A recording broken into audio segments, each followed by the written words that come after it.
continuar. Entonces, retomando un poquito nada más para tener claro, cuando vemos un artículo, tenemos que entender cuál es el análisis estadístico que están utilizando. Y mucho de este análisis estadístico tiene que ver con la naturaleza de las variables.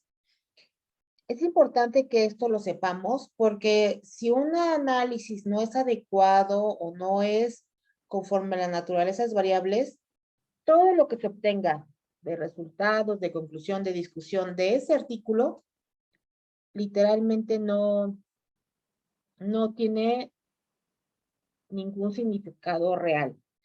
Entonces, vamos a tener que una manera también de hacer como Shell Dixie, y les digo que este cuadrito me gustó, estaba en el Twitter, pero me pareció muy claro, es que la primera pregunta que tenemos que ver cuando vemos un artículo de investigación es, ¿el investigador asignó la exposición de lo que esté midiendo?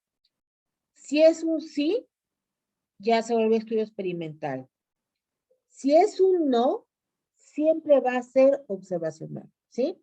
Cuando yo digo asignar, literalmente es esto que hablamos de que yo elijo a quién le voy a dar la intervención, el medicamento comparado o cualquier otra cosa. Y aquí ven la importancia de que sea aleatorizada la asignación. Ahorita vamos a ver sesgos, pero un problema de la asignación cuando no es aleatorizada es que yo puedo tener una aplicación a población más vulnerable y que de pronto mi intervención no funcione, no porque no funcione, sino porque la población que la recibió no podía mejorar con ella, ¿no? Y yo podría pensar que mi intervención no funciona, pero en realidad es simplemente que esta asignación no funcionó, porque la población estaba con mayor sintomatología, por ejemplo, ¿sí? Entonces, vamos a tener la asignación aleatoria. Cuando es aleatoria, si es aleatoria sobre un ensayo clínico aleatorizado, recuerden que dentro de los estudios de grupos o los estudios que no son revisiones sistemáticas son los que más validez tienen. Ensayo clínico aleatorizado, los famosos ECAS, y cuando no es aleatorizado, son ensayos clínicos no aleatorizados. Vamos a tener comparación de grupos sobre un estudio. Si comparamos grupos, aunque no hagamos la intervención, se vuelve un poquito analítico en el sentido de que vamos a comparar dos poblaciones. Si no hacemos una comparación de grupos, se queda como descriptivo.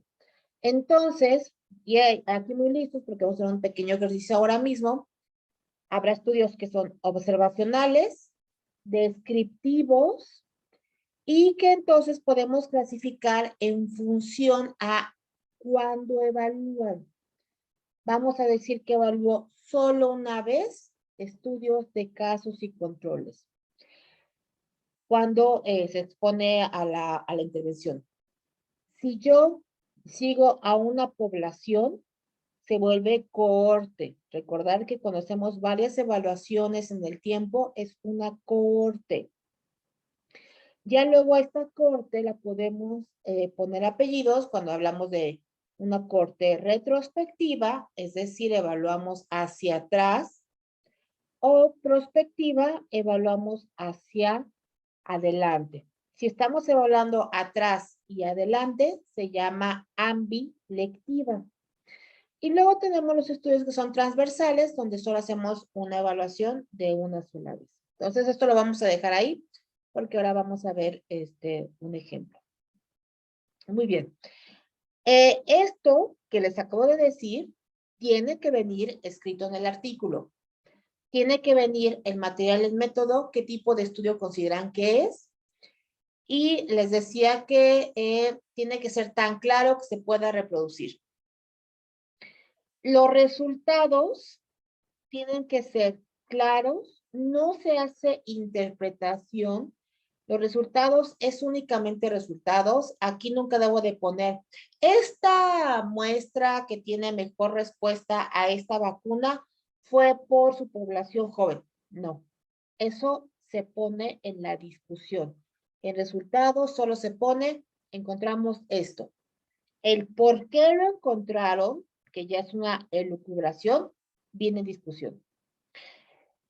Muy importante, las tablas y figuras tienen que ser tan claras que se entiendan sin que tú leas el artículo. Tú no, o sea, tú podrías leer solo la tabla y ya sabes de qué hablan y cuáles fueron los hallazgos, sin ni siquiera tener el título ni el marco teórico del artículo. Si la tabla y figura no es tan clara, está mal hecha. Y generalmente las tablas y figuras ya se amplía la descripción en el texto de los resultados. Sí es muy importante que cuando ustedes vean un artículo, leemos, vamos, no hacemos lo típico de que, pero la figura fulanita y nos seguimos, ¿no? No, en este caso, cuando encontramos una figura, lo que hacemos es que finalmente nos vamos a la figura en ese momento y leemos lo que dice. Muy importante no seguirnos en la lectura, sino detenernos para leer la figura y poner mucha atención en el pie de figura y tratar de entenderla. No, la figura, yo creo que la hemos menospreciado un poquito porque es lo más importante a veces del artículo. Una figura puede tener toda la información que necesitamos de un artículo. En la discusión, muy importante, la discusión no es el yo creo que, no. La discusión es en base a los estudios previos y contrastando con lo que yo encontré, coincido o no coincido con el autor. Literalmente esa es la discusión. La discusión se llama así porque discutimos, no conmigo mismo, sino con los resultados previos de otros artículos. Entonces, es importante recordar esto porque hablamos de una discusión con otros autores y decimos, fulanito dijo esto y yo no coincidí. Y ahí sí, después de decir por qué no coincidí, siendo un experto en el tema, digo, porque yo creo que no coincidí, ¿sí? Y ahí sí puedo un poquito lucubrar, pero sin llegar a excesos de pensar de yo creo, no. A las creencias no entran en los artículos científicos, entran nada más las posibles explicaciones. Digamos que aquí es en base a hechos. Entonces, yo tengo que dar un soporte. Cuando digan soporte se refiere a citar otros estudios. Soporte no es que yo crea que es eso no es soporte, es citar otros estudios y por qué la respuesta es razonable y cómo se ajusta justo al contexto de otros artículos, ¿no? ¿Qué trascendencia tienen? Y esto nos explica el por qué hicimos esto. Ayuda, potencia, qué respuesta añade al conocimiento, cuáles son las implicaciones, apoya o no lo que estamos haciendo de intervenciones y además establecen sus implicaciones y aplicaciones. La estructura de la discusión, si yo la pusiera en un parrafito, vamos a hacerlo. En un ideal, yo esperaría que tuviéramos, voy a poner esto, que sería, en una discusión, empezaríamos por un breve resumen de los hallazgos más importantes. En una segunda parte, una comparación con los estudios previos, si coincidimos o no, y por qué. Después, muy importante, hablar de las limitaciones de nuestro estudio. Hay que tener siempre una especie y tener presente una autocrítica, ¿sí? Muy importante ser autocríticos. Y hablamos de limitaciones, no de corte de dinero, sino vamos a hablar de limitaciones con respecto a la metodología de la investigación que usamos. Nosotros ya tenemos que saber que nuestro estudio no es perfecto, nada lo es, pero tenemos que saber por qué. Y finalmente, en la última sección de la discusión, idealmente pondríamos las perspectivas. ¿Qué quiere decir? Bueno, nos hace falta, en dado los resultados, encontramos las limitaciones que tenemos, que los siguientes estudios hablen de esto o aquello, ¿sí? Hablamos de perspectivas de aplicación, perspectivas de nuevos estudios, y finalmente, la conclusión, que a veces viene junto en los artículos, es ni siquiera es un párrafo, son una oración, 3 renglones que hablan sobre breve conclusión, breve, pero muy breve resumen, sus limitaciones y sus perspectivas, ¿sí? Entonces, quédense con esta idea. Vamos a ver en un momento esto, porque hacemos las ilustraciones, las tablas las vamos a revisar. Vean que hay dos cosas de figuras en los artículos. Tablas y figuras. Tablas siempre tienen que tener los datos. De preferencia van a tener las diferencias significativas, las N de la muestra, los títulos, el encabezado de la columna, los signos que impliquen en la base las diferencias. Y la otra son las figuras. Las figuras son todos los gráficos que queramos meter, los dibujos, los diagramas, van a ser figuras, ¿sí? Y generalmente las figuras es mucho de lo que hablábamos de las gráficas. Esta, por ejemplo, es una gráfica de ¿qué se acuerdan? ¿Qué es esta gráfica? ¿Qué es esto que están viendo aquí? Les paso les doy una pista, tiene una R. ¿Se acuerdan de qué es esto?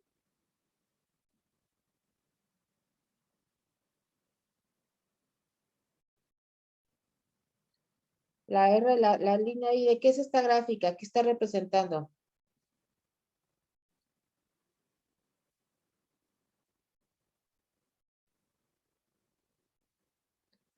A ver, vamos a preguntarle a Rodrigo. ¿Te acuerdas, Rodrigo, de lo que hablamos la sesión pasada?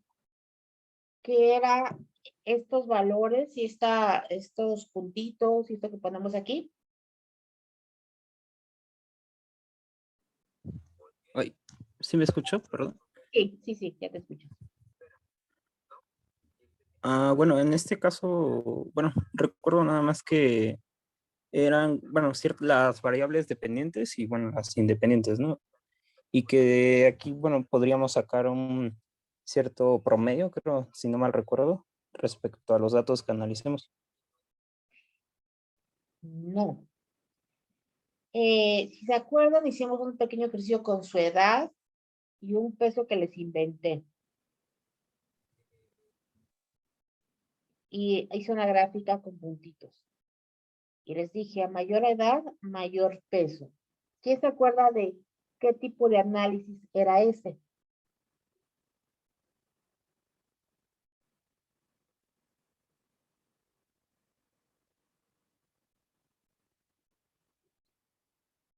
Ahí les voy a soplar porque ya vi que no se acordaron. Correlación, ¿sí?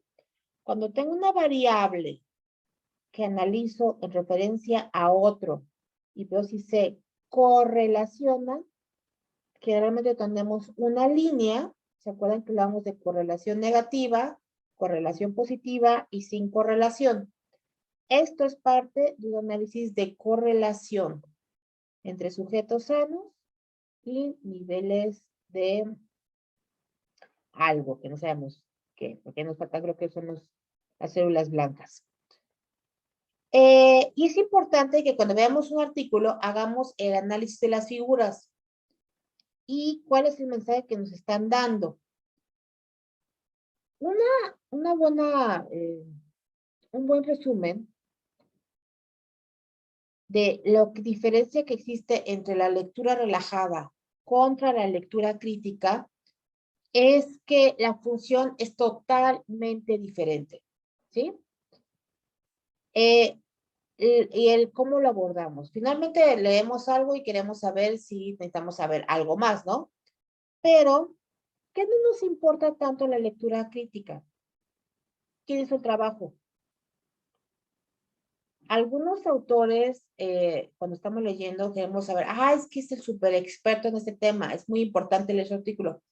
Eso es la lectura relajada. En la lectura crítica realmente no nos importa tanto. En la lectura crítica, el resumen, si está bien realizado, yo espero que muestre lo más importante del artículo.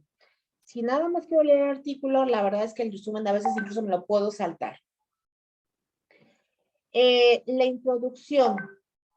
Yo tengo que tener en lectura crítica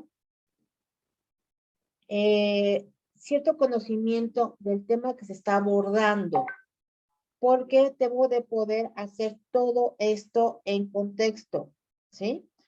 Ahorita vamos a hacer un ejercicio muy breve, pero generalmente necesito abordar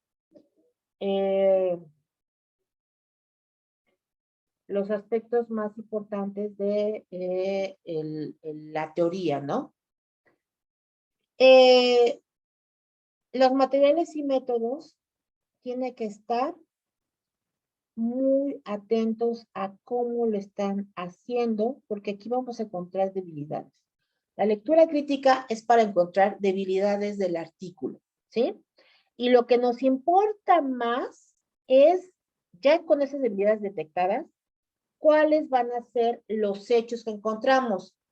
La verdad es que nosotros a veces nos vamos a ir directamente a materiales y métodos en lectura crítica y ya después, si no conocemos mucho de lo demás, podemos ponernos en introducción y todo esto. La discusión, les puedo decir que ya no es tan importante desde un punto de crítico porque tú ya la haces si eres experto en este tema.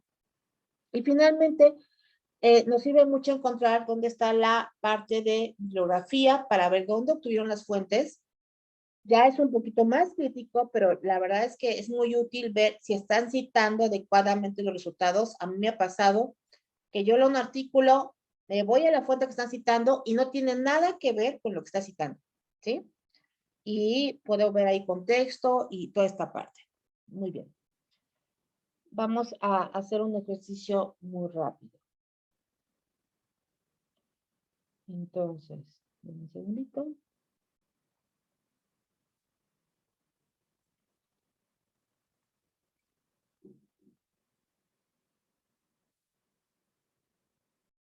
Ya me acordé.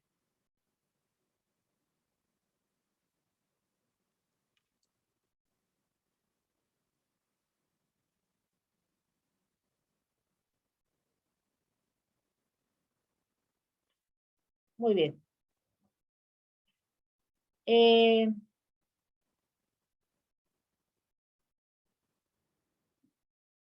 Tomamos.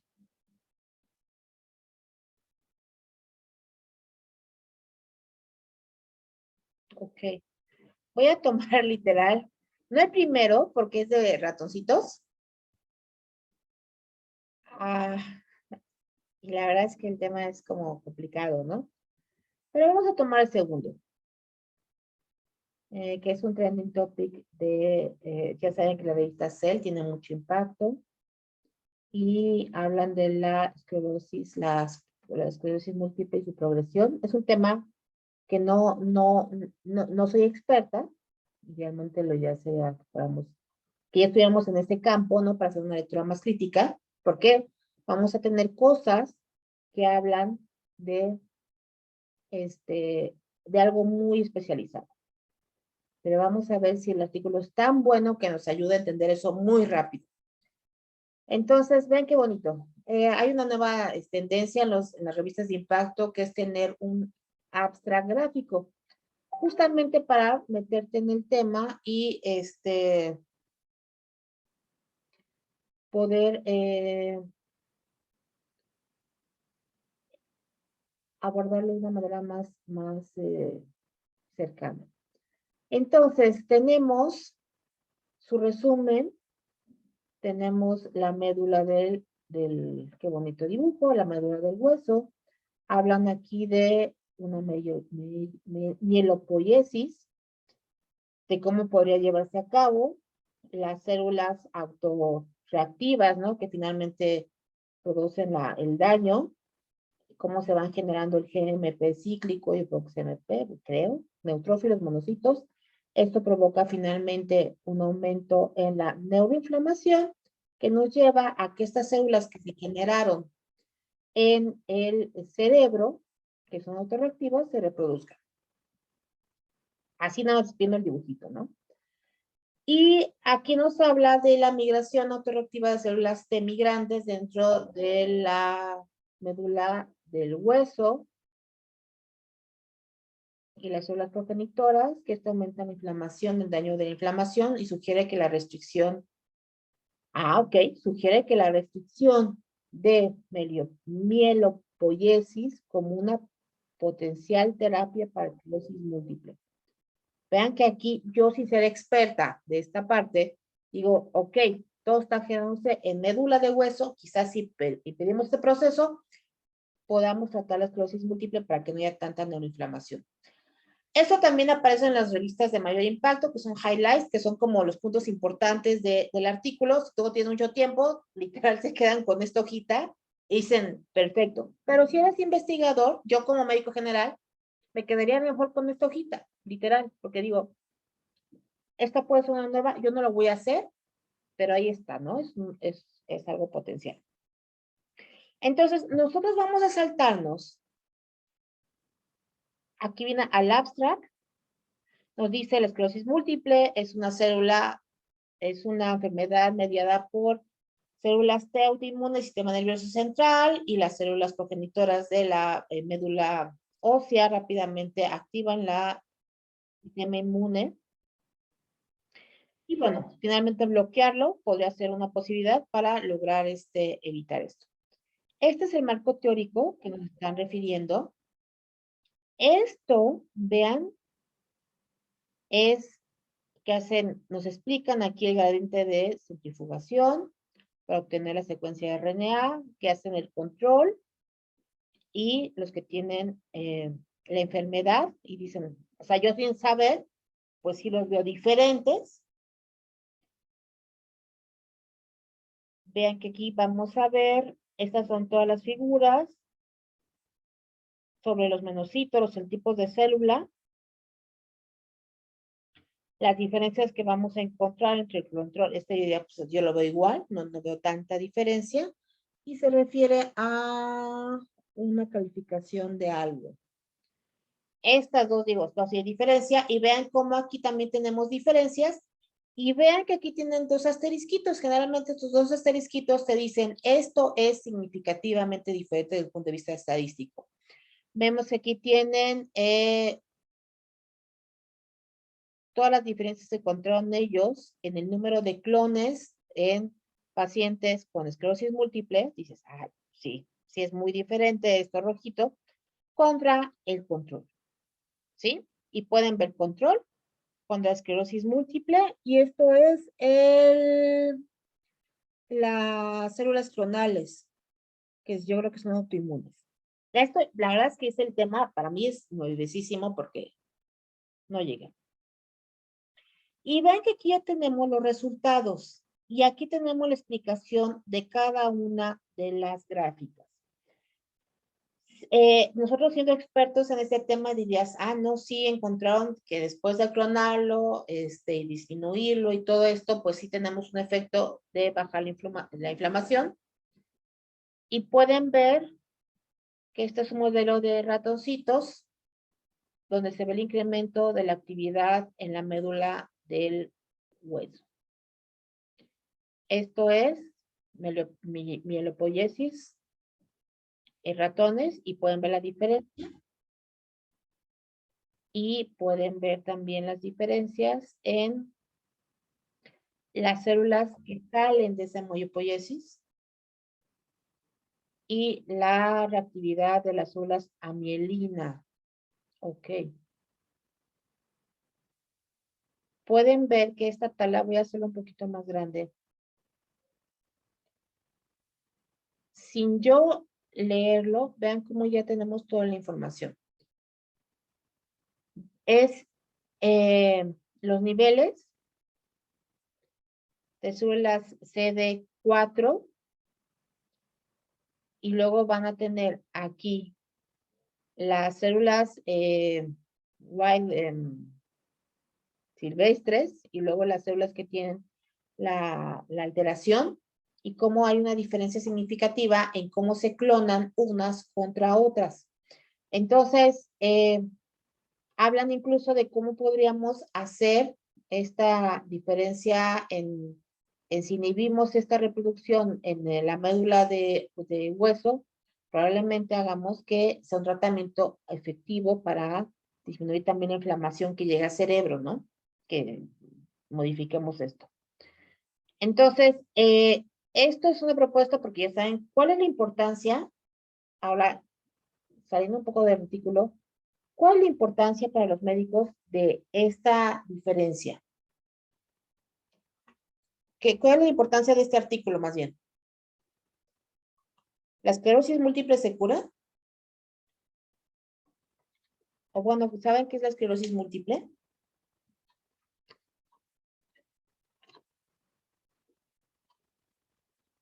Sí, debes de saber. ¿O qué dijo el artículo que era la esclerosis múltiple? Ahí recordando. ¿Me estoy escuchando? Sí. Bueno, tengo entendido que la esclerosis múltiple es una enfermedad del sistema inmunológico, que más bien el problema es que, degrada la mielina de los nervios. Entonces, pues esto causa que no haya una conducción correcta a la hora de la sinapsis. Ok. Y esta degradación es autoinmune, ¿sí? Eso es importante porque esta degradación autoinmune hace que podamos tener cierto riesgo de desarrollar una respuesta inflamatoria. Y lo que está proponiendo este artículo es que si estas células que van a generar esta respuesta inflamatoria salen del hueso, si las bloqueamos, podría ser un tratamiento, ¿sí? Mucho de esto es como el resumencito, si se fijan, nosotros leímos el resumencito del artículo al inicio con el dibujito, y creo que con eso, para nuestro nivel, ya entendimos esta fracción, ¿no? La lectura crítica, y eso es algo importante, requiere, para ser crítico, tienes que saber de qué estás hablando. Hay un gran problema de que de pronto podemos tomar un artículo o sea, estamos hablando de un tema y decimos, está padrísimo este artículo, sí, pero es porque tu conocimiento sobre ese tema es muy básico y está haciendo como un boom. Para mí el artículo ahorita es un boom, es padrísimo, pero es porque yo no tengo mucho marco teórico para criticar. Cuando les parezca que un artículo está precioso, más bien reflexionen que no saben mucho de ese tema y que no notan los errores, ¿no?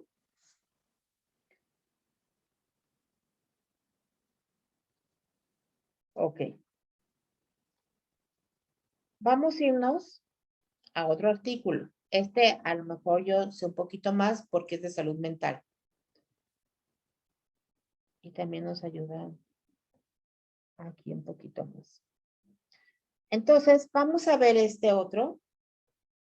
Es la relación entre ejercicio físico y salud mental. Que ya a uno le suena que pues sí debería ser como muy claro, ¿no? Vamos a irnos, vean cómo cambiamos el orden de lectura. Incluso me voy a saltar el abstract y me voy a ir literalmente hasta metodología.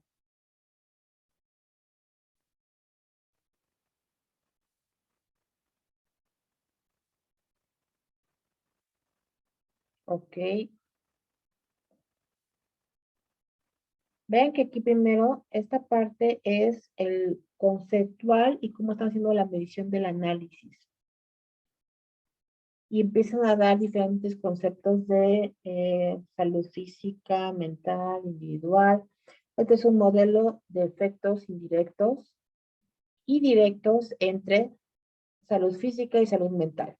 Vean que yo me salté literal todo y me fui directo a la figura.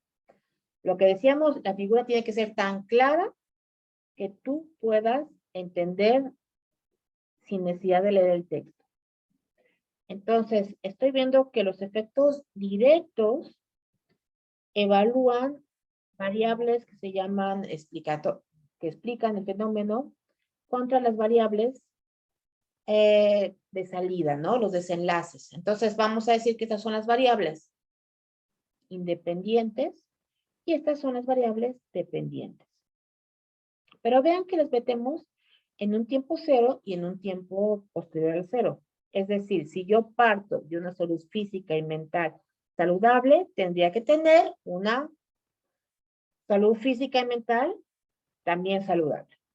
Y que hay variables mediadoras que tienen que ver con capital social, interacción social, aislamiento, tipo de estilo de vida, actividad física, dieta, fumar, tomar, estado socioeconómico, ingresos, condición laboral, factores biológicos y herramientas cognitivas y de estrés. Parece que esto es lo que va mediando la salud mental. Entonces, ellos proponen este modelo, ellos hacen, y aquí tenemos la parte estadística, algo que hablábamos la vez pasada, que es un modelo de regresión, donde tenemos que unas variables, en base a estas variables que aparecen en medio, vayan ajustando los resultados que vamos a obtener.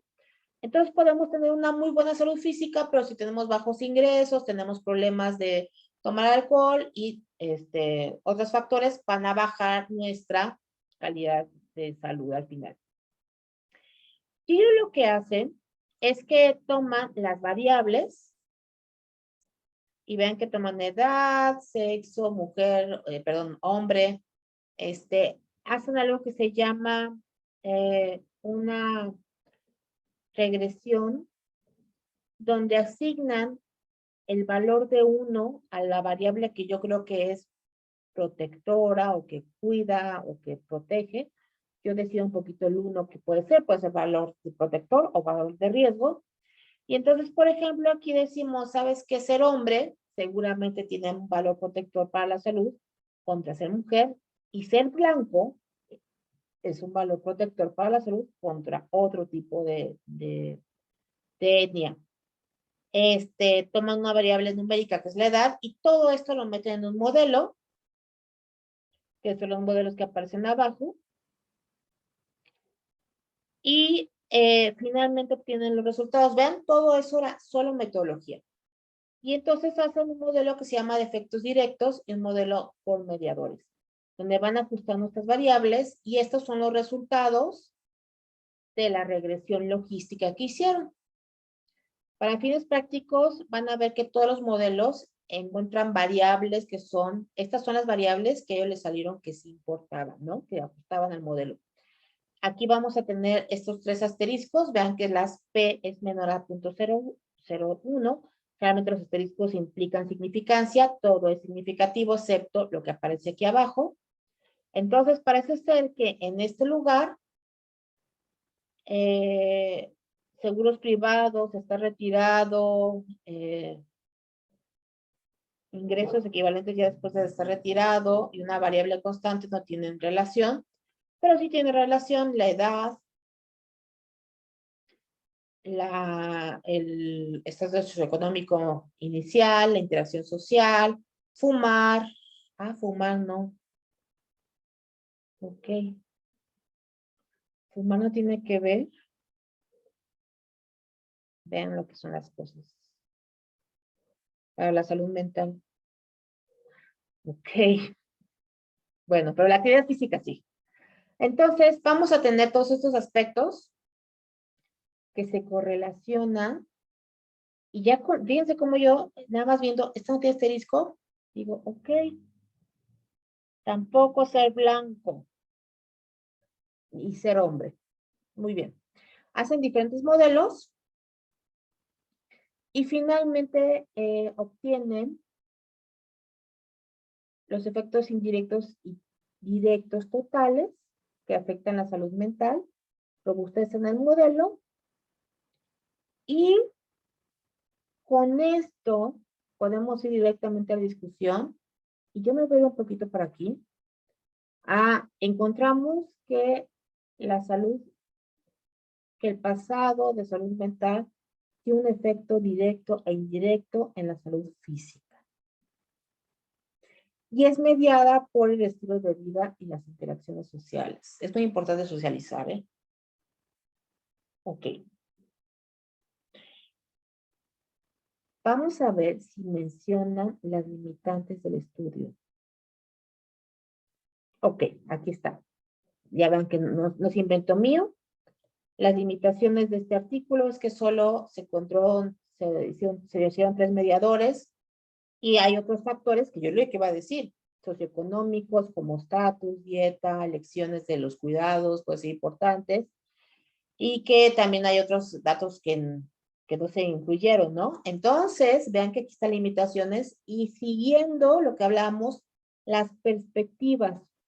¿Qué necesitamos hacer? Más estudios que consideramos más mediadores para examinar también si hacemos intervenciones, cómo afecta a la población.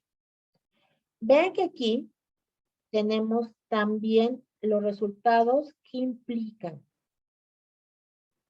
Es importante hacer ejercicio a lo largo de la vida para tener buena salud más allá de los 50 años, especialmente, y en las personas mayores, ¿no? O sea, que cuiden su salud desde ahorita. Muy bien. Como yo conozco un poquito el tema, ya no, vean cómo en esta lectura crítica me fui directo, que es una lectura crítica que se puede hacer, pero solo si ya soy un poquito más, tengo más expertise en el tema. Me voy a métodos. De métodos, yo ya tengo que conocer lo que están evaluando, la variable que están evaluando, tengo que conocer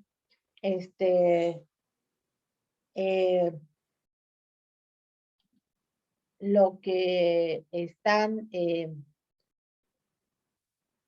haciendo y cómo lo están haciendo, tengo que conocer un poco ya la metodología de la regresión y finalmente yo tengo que conocer también cuáles pueden ser los factores que yo sé que están implicados. Y entonces la lectura de este artículo se vuelve, entre comillas, rápida, pero porque yo ya sé lo anterior. Entonces la lectura crítica, cuando hacemos lectura crítica, la lectura crítica no parte de que apenas vas a conocer el tema. Cuando ustedes apenas están conociendo el tema, sí es una lectura relajada, sí es, a ver, que entienda yo de qué están hablando. Pero cuando ya llegué a un punto donde ya conozco más de la lectura del tema, se vuelve entonces algo mucho más, más fuerte, más crítico, porque ya conozco el tema, ya conozco cómo se mide, ya conozco cómo funciona la fisiopatología y entonces ya puedo detectar hay omisiones, ¿sí? ¿Dudas de esta partecita?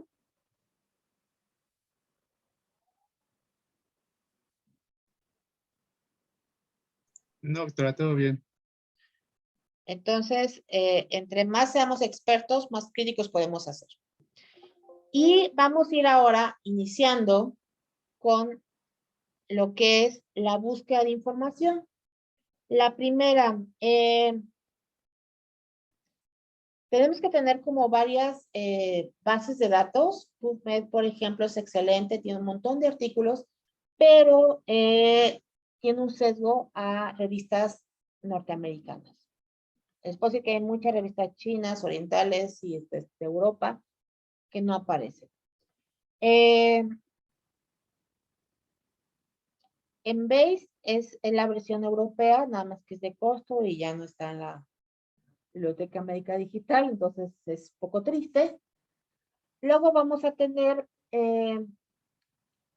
central, es la búsqueda donde encontramos revisiones sistemáticas de Cochrane y también protocolos, es decir, estudios que se van a realizar.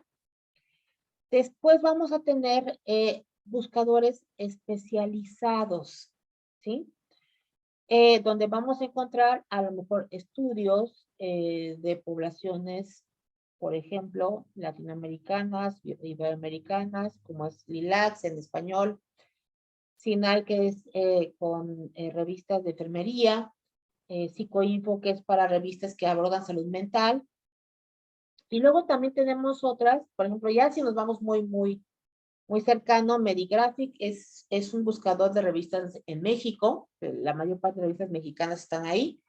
Y si queremos encontrar que se ha publicado, por ejemplo, en población mexicana, pues a lo mejor no vamos a ir a PubMed, a lo mejor sí aparece, pero la idea es que la búsqueda sea lo más exhaustiva posible, ¿sí?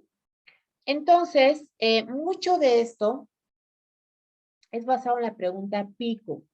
La pregunta PICO, nada más para recordarles, es la estrategia de búsqueda que vamos a utilizar, donde tenemos que tener claro los participantes, la intervención, si es que existe comparación, el desenlace y el diseño de los estudios. Hay una manera más breve de hacerlo, que será basarse en los acrónimos PIS. Hay veces que no tenemos comparación y que no sabemos el desenlace porque es un estudio observacional. Y entonces vamos a tener que evaluamos aquí solamente participantes, la variable que sea de su interés y el diseño del estudio. Imaginemos, por ejemplo, que queremos evaluar efecto del COVID en la salud mental. Difícilmente vamos a encontrar un estudio que evalúe pacientes sin COVID y con COVID y que les evalúe la salud mental antes y después, ¿no? O sea, como decir, te voy a asignar COVID y vemos cómo está tu salud mental. Y ya después vemos cómo quedó tu salud mental después del COVID. No, o sea, éticamente no se podría hacer. Entonces, no vamos a tener como tal una comparación, pero sí tenemos pacientes que hayan sido afectados por COVID y seguramente el diseño de los estudios van a ser observacionales. Entonces, una variable que es una forma de estructurar una pregunta y volverla más amplia cuando tenemos picos es dejarla en PIS, ¿sí? Que nada más sería pacientes, lo que estamos evaluando, lo que nos interesa, que puede ser una intervención, pero también puede ser una patología, también puede ser una variable desenlace, puede ser una medición que nos importa, y después el diseño del estudio. Entonces, por ejemplo, si yo quiero evaluar los cascos para la prevención de lesiones cefálicas y faciales en ciclista, obviamente no hay ensayos clínicos, bueno, a lo mejor sí, pero idealmente buscaríamos entonces ciclistas como palabra clave, cascos y ensayos clínicos aleatorizados. Algo que está pasando es que los operadores booleanos surgen cuando estábamos haciendo ficheros en las bases de datos, es decir, hay separación de columnas y no podemos hacer una correlación automática. Entonces, así surgen los operadores booleanos. Cada vez más, los buscadores que tienen inteligencia artificial, y eso fue uno de los cambios en PubMed, ya no aparecen porque, no de primera instancia, porque la misma inteligencia artificial hace la búsqueda AND, y a veces incluso hace el NOT sin que tú le digas muy claramente, ¿no? O hace el OR. Entonces, yo creo que la tendencia va a ser que los operadores booleanos van a ir desapareciendo y van a hacer búsquedas más bien predictivas, donde ya no uses operadores booleanos, sino uses las palabras de búsqueda como ocurre en Google. Es muy importante, como vamos a tener un manejo de referencias muy amplio, ya saben ustedes que tenemos aplicaciones que nos ayudan a guardar artículos y a tenerlos con referencias adecuadas. Nada más muy importante que chequen los metadatos, porque hay veces que se cargan mal los metadatos y la referencia también está mal. Y son algunos manejos de referencias que ustedes ya conocen. Y muy importante, tengamos claro que la búsqueda debe ser lo más exhaustiva posible, es decir, buscar por todos lados. Cuando hablemos de la metodología de la revisión sistemática, también tenemos que establecer cuáles van a ser, cuando leamos artículos de revisión, que ellos tengan que incluir qué palabras están buscando, cuáles son los términos de búsqueda, y nosotros también los repliquemos, y que la búsqueda vaya pertinente con el diseño. Cuando nosotros hacemos esta búsqueda de información, vamos a tener un formulario de datos bien importante. no queremos leer 20 veces el mismo artículo. Ya lo leímos críticamente, ya vimos cierta posibilidad de sesgo. Vamos a obtener una vez solo los datos y entonces vamos a hacer una tabla para obtener los datos. Y si queremos hacer después una revisión de ese artículo, encontrar lo más importante, ya tenemos resumido. Y entonces ya nada más acudimos a nuestro resumen y no tenemos que ir a buscarlo una u otra vez. Entonces, muchos de estos datos tienen que ver con cuáles son la pregunta pico que estoy realizando en mi búsqueda y si los datos que estoy preguntando aparecen en el artículo. Ya les ha pasado que ven que no aparecen los datos exactos. ¿Qué hago si no están? No me presentan el dato que yo necesito, están dudosos, no está claro, no dividieron edad, sexo, me dan promedios, pero no me dan desviación estándar, o me dan porcentaje, pero no me dan el número bruto de lo que están midiendo, tengo que hacer yo el cálculo si es posible. Hay veces que ni siquiera me dan los datos de salida, ¿no? Nada más llegaron a su conclusión porque les pareció adecuado, y eso es mucho lo que vamos a hacer cuando tengamos datos sin desenlace. Entonces, recordando un poco, y esto va de la mano con lo que hablábamos la vez pasada, los tipos de datos nos dicen cómo los vamos a analizar y cómo los vamos a clasificar. Los datos que son nominales y que vamos a tener como solo sí o no, se llaman datos dicotómicos. Es decir, solo hay dos opciones. Embarazada, no embarazada. Sí, depresión o no depresión. Pueden ser continuos. Los datos continuos tienen que, por necesidad, tener fracciones. Los datos ordinales no son en el sentido estricto números, son jerarquías que se establecen y que yo arbitrariamente les puse un número. Y en el sentido estricto, los tratamos como números, pero no lo son. Después vamos a tener frecuencias y tasas y tiempo hasta el evento, ¿sí? Muy bien. Vamos a ver un poquito nada más para terminar. ¿Cómo evaluamos? Ay, espérame tantito. Esto. Entonces, yo puedo volver un dato numérico, un dato dicotómico, y eso es cuando hago categorías. El problema de esto es que cuando hago eso, hago pérdida de información. Entonces, por ejemplo, yo puedo tener una población donde tengo diferentes variables de edad, pongamos por caso. Vamos a poner que estos son unos niños y adultos. Y vamos a decir que esta es nuestra tabla de edad de esta población. Yo le saco el promedio y es un promedio, estoy inventando datos, no voy a hacer el cálculo ahorita, de 14.3. Ya hablamos de la desviación estándar. La desviación estándar es de 2.5. Acuérdense que es más menos.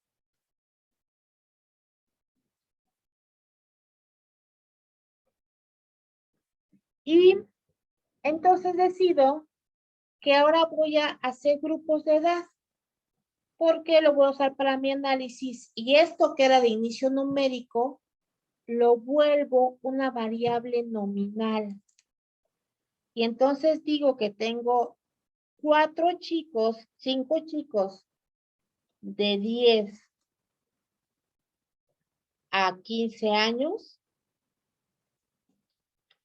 y tengo 2 de 21 a 23. En el momento que hago esta división, ya no es un número, es una variable nominal. Yo, si obtengo estos datos en los artículos, no puedo hacer una correlación, no puedo hacer una comparación de medias, no puedo hacer nada. Y si tengo esto y además digo mayor a 15 es un grupo y menor a 15 es otro, ya la volví dicotómica. Y entonces podría decir los jóvenes contra los mayores y hacer una comparación de dos grupos. Aguas con estos datos porque para fines de comparación, lo ideal es que nos dieran los datos completos, ¿sí? Cuando hacen esto de dicotómicos, si yo quiero obtener cuántos niños de 10 años tienen la enfermedad, ya no se puede. Le tengo que preguntar al autor con sus datos originales a ver si me quiere decir. Entonces, y si nosotros fuéramos suficientemente transparentes, literal, hay revistas que tienen la opción de decir, ¿aceptas compartir tus datos? Y el fin es que tú repliques su análisis estadístico y vean que no estás diciendo mentiras.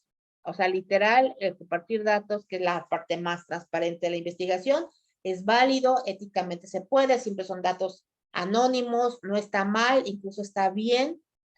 Es con el fin de que otros puedan revisar tus datos y decir si está bien. Es más, te apoyé, hice este otro análisis y mira qué padre salió este otro hallazgo de tus datos.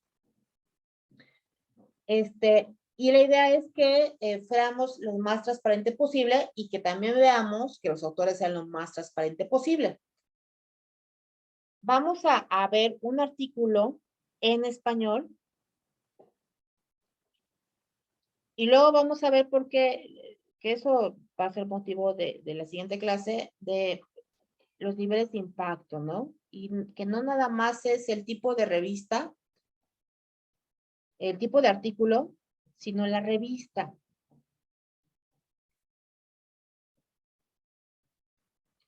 Voy a escoger un artículo de Medigraph y como les decía, es un artículo que... este es de cubano. Este es del Centro Dermatológico Pascua. En esta revista vamos a ver volumen 1.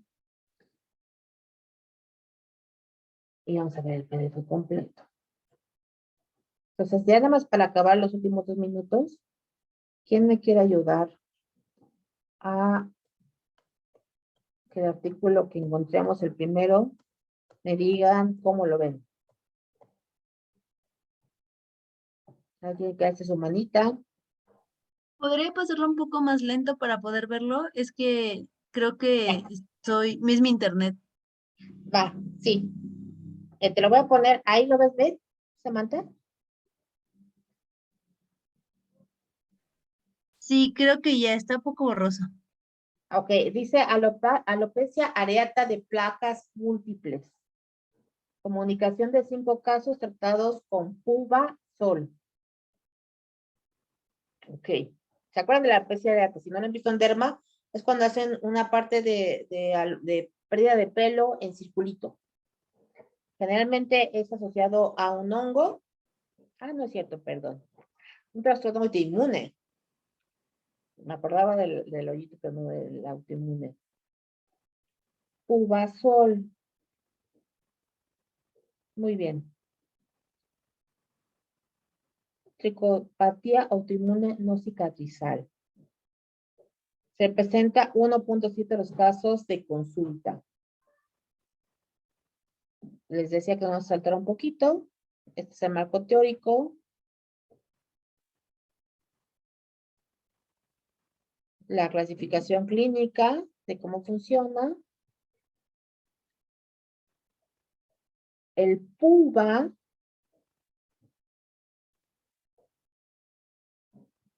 Yo nada más quiero saber qué es el Pulvasol porque, bueno, eso es una duda mía.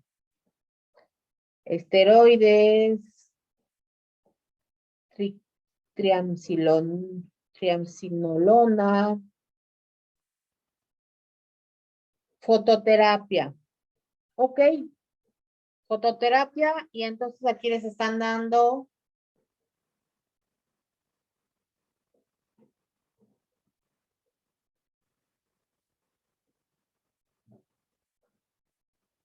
régimen fototóxico, es fototerapia. Con régimen fototóxico de Pulvasol. Muy bien. Presentan casos clínicos. Casos clínicos 4, 5, 5 casos. 5 casos. Así viéndolo nada más. ¿Qué nivel, cómo lo clasificamos a este artículo? Son 6 casos clínicos.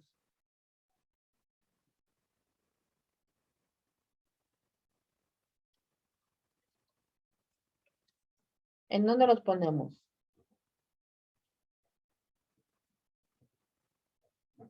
Les voy a poner esta no es de hoy, ¿verdad? Ni es para ustedes, pero me gusta porque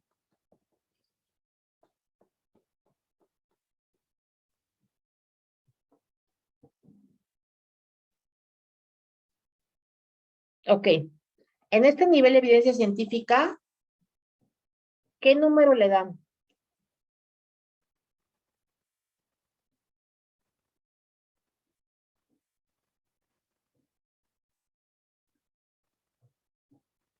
Es el de, ay, perdón, creo que es el de 2 más más. No, 2 menos. no. ¿El 3? Sí, muy bien. Es 3. Estudios no analíticos como informes de casos y series de casos. ¿Sí? Entonces, el nivel de evidencia de ese artículo específico de serie de casos es 3. Y nada más abajito está la opinión de expertos. Entonces, pueden ver que es importante esto porque el nivel de evidencia que le vamos a dar a los hallazgos de ese artículo va a ser bastante bajito. Y eso nos habla ya, ahí se me fue la cámara, nos habla ya de justo que ya empezamos desde abajito, ¿no? Y todavía no hemos criticado la metodología, la serie de casos, cómo hicieron el análisis, estaban estandarizados, no estaban estandarizados. Lo que nos está diciendo el estudio es únicamente les dimos ese tratamiento y, y en base a eso, mejorado. Este artículo da pauta a que sea recomendación para tratar a su paciente. Yo diría que no. Todavía no llego ahí. Pero si yo no sé esto y yo de pronto digo, ay, está bien padre, bien bonito, es de mi maestro de derma, sí, todo es pubazol. Y soy, espérame tantito, la evidencia que tienes no está, luego vamos a ver eso, pero la evidencia que tienes no está recomendando hacer eso. Muy bien, ¿dudas de esta parte?